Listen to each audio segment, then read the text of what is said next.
네, 너무 반갑습니다. 오늘 처음 오신 분들도 계시고, 또 나오시다가 또 오랜만에 나오신 분들도 계실 것이라고 생각합니다. 이 별것 아닌 것 같지만 성탄절 위해서 많은 분들이 또 수고를 해 주셨습니다. 분위기 좋죠? 네, 우리 한번 모두 다 메리 크리스마스 옆에 있는 분들에게 한번 인사하겠습니다. 메리 크리스마스. 네, 메리 크리스마스입니다. 네. 방문해 주셔서 감사하고 너무 고맙습니다. 우리만의 성탄절은 큰 의미가 없습니다. 예수님이 우리의 구원을 위해서 오셨기 때문에 우리 예수님을 함께 우리 또 초대해서 맞이할 수 있어서 얼마나 감사한지 모릅니다.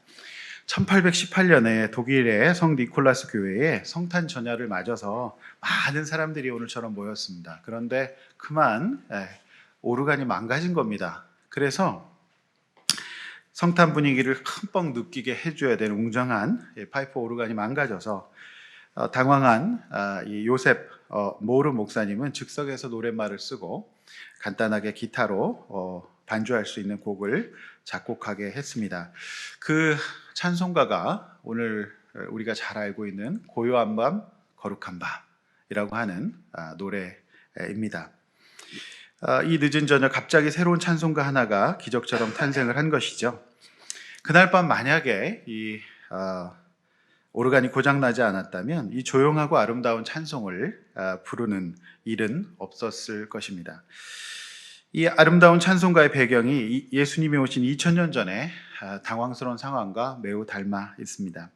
미리 예측하지 못했던 것처럼 예수님도 미리 나실 방을 잡지 못했고 로마의 지배로 인해서 이스라엘 전체가 극도의 혼란 가운데 있었던 시대였습니다. 오늘 제가 첫 번째 드릴 말씀은 성탄절은 무서움과 혼란 가운데서 오는 날이다 라고 하는 것이죠. 예수님이 태어나실 당시의 통치자는 로마 황제 가이사 아구스도였습니다. 그는 더 원활한 세금 징수와 식민지 관리를 위해서 수시로 후정령을 내렸다고 하는데요. 예수님의 부모님과 요셉, 마리아 이 두 부모님이죠. 성경에 예언된 대로 갈릴리 나사렛의 베들레헴이라고 하는 작은 동네에서 이 예수님을 이렇게 잉태하게 됩니다. 그리고 역시 호적을 하러 내려갈 수밖에 없었죠. 이미 많은 사람들이 이 호적 때문에 이 베들레헴이라고 하는 동네에 모여 있었고요. 당연히 숙소가 부족했겠죠. 그래서 지금처럼 우리 숙소 예약 어플이 있었던 것도 아니기 때문에 가보니까 이미 다 방이 꽉 차 있어서 겨우겨우 잡은 곳이 이제 마구간이었습니다. 그 정도로 예수님의 부모님은 경제적 능력이 많이 없었던 그냥 하층 노동자이셨습니다. 식민지에 힘없는 소시민으로서 이러라면 이러고 저러라면 저럴 수밖에 없는 예수님 가족의 예루살렘 여행은 고되고 험난했던 것 같습니다. 사랑하는 성도 여러분, 오늘 우리는 성탄절을 맞이해서 함께 예배드리게 되었습니다. 그러나 이 성탄절이 점점 더 옛날과 달리 이렇게 거리마다 캐롤이 막 울려 퍼지는 것도 아니고 높은 물가 또 이자 부담도 늘어나고 여러 가지 재난을 겪고 또 자영업자들의 이 고통도 이만저만이 아닌 이 험한 성탄을 맞이하고 있습니다. 또 여러분의 가정은 어떻습니까? 그렇게 또 기쁘지만은 않고 걱정거리가 많이 있을 수도 있을 것 같습니다. 어둠이 있어야 빛이 있습니다. 어둠이 없다면 빛은 존재감이 없겠죠. 많은 사람들은 먹고 살만하고 근심도 없고 걱정도 없고 자녀들도 다 이렇게 편안하게 살고 있어야 그때 내가 이제 신앙이라는 것도 한번 가져볼까? 나는 지금 너무 여유가 없다. 이렇게 생각하실 수도 있습니다. 그런데 왜 예수님께서 2000년 전에 그렇게 험한 상황에서 아기를 이렇게 해산할 만한 방도 못 잡을 정도의 경제적 어려움 가운데 있는 그 상황 가운데 오셨을까?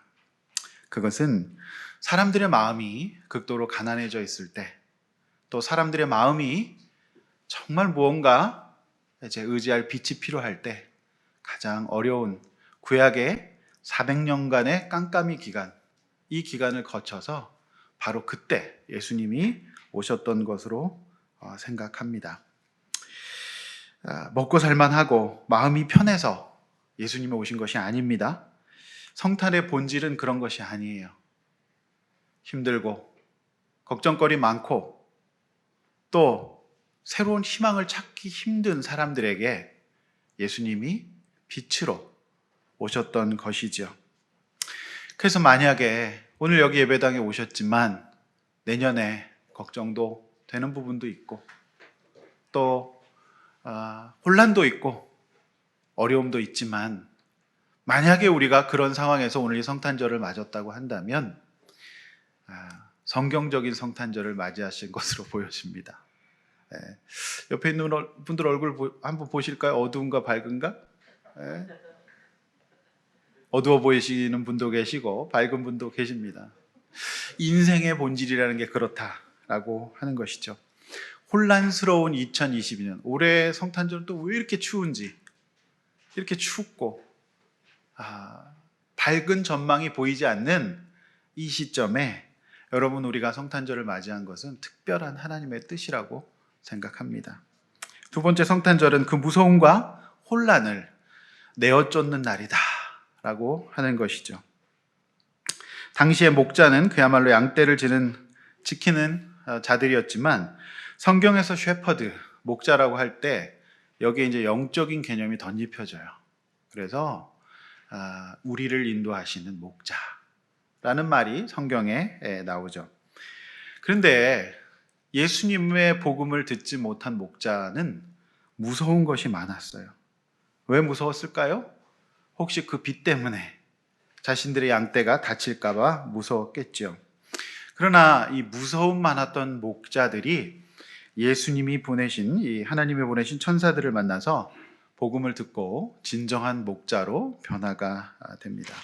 8절을 보면 양떼들을 밤에 지키고 있던 목자들이 9절에 있는 말씀처럼 찬란한 빛을 보고 무서웠다. 그것도 크게 무서웠다. 이렇게 말하고 있습니다. 무섭고 두려운 것이 우리 인생이죠. 걱정이 많은 것이 우리 인생입니다. 그런데 이 목자들이 하나님의 천사들의 설명을 듣고는 이내 안정을 되찾게 됩니다. 본문 10절, 11절 우리 다시 한번 읽어보도록 하겠습니다. 시작. 천사가 이르되 무서워하지 말라. 보라, 내가 온 백성에게 미칠 큰 기쁨의 좋은 소식을 너희에게 전하노라. 오늘날 다윗의 동네에 너희를 위하여 구주가 나셨으니 곧 그리스도 주시니라. 두 구절에서 복음이 무엇인지를 잘 설명해 주고 있습니다. 복음은 모든 백성에게 미칠 큰 기쁨의 소식이다. 이렇게 말하고 있습니다. 물론 목자들도 처음엔 두려웠지만 이제 말씀을 들은 목자들은 더 이상 두려워할 필요가 없습니다. 왜냐하면 그 소식은 큰 기쁨의 소식이었고 우리의 진정한 목자 되시는 예수 그리스도가 오신다는 복음의 소식이었기 때문에 그렇습니다. 여러분, 내년에도 쉽지만은 않을 것 같습니다. 이자율은 올라가고 경제는 어려워지고 쉽지 않은 우리의 삶이 이어질 것으로 보입니다. 그러나 두려움 많고 걱정 많은 우리지만 오늘 예수님께서 나셨습니다. 그리고 저와 여러분의 목자가 되실 것입니다. 여러분은 가정에 진정한 목자가 되실 것이고 이 시대의 가장들과 이 시대의 사장님들에게 하나님께서 인도해 주시는 목자로 서 주실 것입니다. 두려움 많지만 아무 걱정 없고 그냥 기뻐서 우리가 성탄의 예배를 드리는 것은 아닙니다. 힘든 것 많은 인생이지만 두려움에서 기쁨으로 인도해 주실 주님의 소식을 믿고 오늘도 우리는 예배 드리고 이곳에 함께 있는 것입니다. 사랑하는 성도 여러분, 모두의 구원을 위해서 이 땅에 오신 예수 그리스도를 기뻐하십시다. 우리의 상황이 아니라, 저와 여러분의 형편이 아니라 이 땅에 두려움을 내쫓고 무서움을 내쫓고 저와 여러분과 함께 하실 예수님을 기뻐하는 성탄절 되시기를 주의 이름으로 축원합니다. 마지막으로 세 번째, 성탄절은 예수님을 마음에 새기는 날이죠. 천사들은 하늘로 올라가고 목자들은 마리아와 요셉과 구유에 놓인 아기 예수님을 찾았습니다. 그리고 요셉과 마리아에게 모든 것을 전해주죠. 그래서 18절 말씀은 들었던 모든 자들이 놀랐다라고 얘기합니다. 그런데 놀라기만 했을 뿐 도대체 이 말씀이 무슨 뜻이며 앞으로 어떤 일이 일어날지를 곰곰이 생각하고 대비하는 우리가 이 말씀을 어떻게 대해야 될 것인가 라고 하는 이 화두를 본문은 던져주고 있습니다. 그 중에 한 여인이 곰곰이 이 사건을 묵상하고 중심을 잡고 있는 모습을 볼 수가 있습니다. 19절 말씀 앞에 보시면서 또 주보 보시면서 함께 같이 읽어보겠습니다. 시작. 마리아는 이 모든 말을 마음에 새기어 생각하니라. 마음에 새기다. 이 말씀을 현대인의 성경에서는 마음에 새겨 깊이 생각하였다. 또 새번역 성경에서는 말을 고이 간직하고 마음속에 곰곰이 되새겼다라고 번역하고 있습니다. 누가 그렇게 했습니까? 역시 아내인 마리아가 그렇게 했어요. 아버지인 요셉은 아마도 큐티책만 들고 다녔을 뿐 큐티하지 않았을 가능성이 많습니다.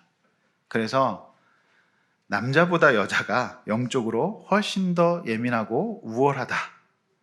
예수님의 오신 소식을 무서워하는 목자들과 달리 곰곰이 마음에 새기고 깊이 생각하고 되새기는 마리아가 있었다라고 하는 것이죠. 저는 오늘 이 자리에 참석하신 모든 아내분, 어머니들, 또 여자친구분들이 이렇게 마리아처럼 곰곰이 생각하시기를 바랍니다. 성탄절의 본질은 주님을 곰곰이 생각하는 거예요. 내가 앞으로 이 세상을 어떻게 살아야 될 것인가? 내가 이 남자랑 어떻게 살 것인가? 이 아이들을 어떻게 키울 것인가? 내가 이 땅의 여성으로 태어나서 무엇을 곰곰이 생각할 것인가? 여러분, 걱정거리와 근심을 곰곰이 생각해봤자 아무 변화 일어나지 않습니다. 잠만 오지 않을 뿐이에요. 우울할 뿐이에요. 오늘 이 성탄절에 예수님이 이 땅에 오신 이유는 무엇일까?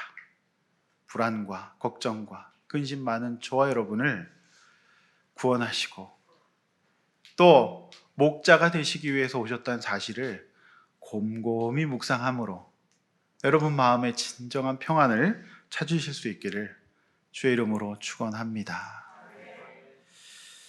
여러분, 그렇기 때문에 무조건 들뜰 필요도 없습니다.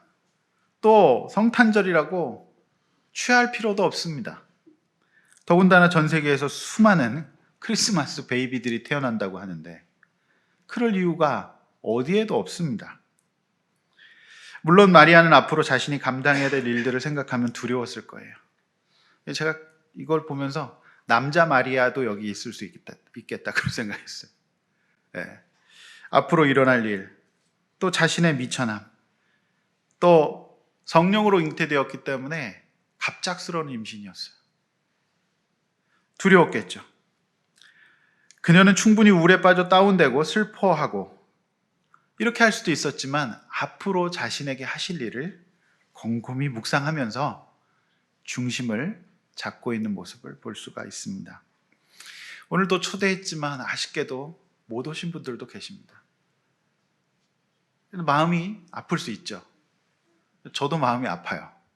근데 오늘 우리 예수님이 우리 가운데 오셨고 구원하신다, 목자가 되신다는 말씀을 곰곰이 묵상하면서 목사인 저부터 23년에 중심을 잡는 그런 사역을 할 수 있기를 원합니다. 성도 여러분, 목자들이 전해준 얘기를 의심하지 않고 진지하게 묵상했어요. 오늘 이 자리에 오신 것이 정말 기적입니다. 저는 그동안 한 30년 정도 사역을 했는데 제 나이가 몇 살이길래 그렇게 오래 했을까? 워낙 일찍 시작해가지고 20대 시작해서 이제 50대까지 한 30년 했는데 예배당에 오게 되는 거 이게 보통 은혜가 아니면 절대 못 오십니다. 오늘 여기 오신 여러분 곰곰이 생각해 보십시오. 2023년 새해에 하나님이 여러분의 인생을 돕고 인도하시고 또 여러분의 두려움을 또 여러분의 걱정을 다 가져가 주시기를 우리 공동체와 목사가 간절히 기도합니다.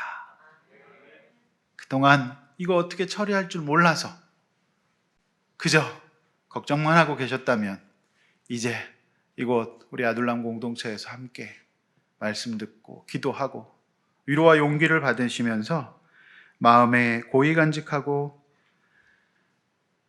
걱정과 슬픔과 두려움을 다 몰아내시는 진정한 성탄절 맞이하시고 앞으로 여러분의 인생이 주님의 인도하심과 지키심과 보호하심 가운데 정말 행복하시기를 간절히 축원합니다.